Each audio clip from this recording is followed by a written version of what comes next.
તળાવનું પાણી એક થઈ ગયું.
છે ને આ ગૌચર આપણે ના આ તો ગૌચર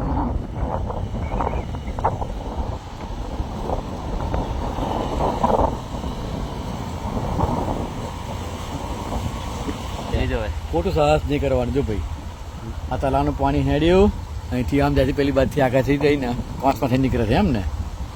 આગળથી આવી પાણી આ આવે છે ઇન્દ્રનગરી બાજુ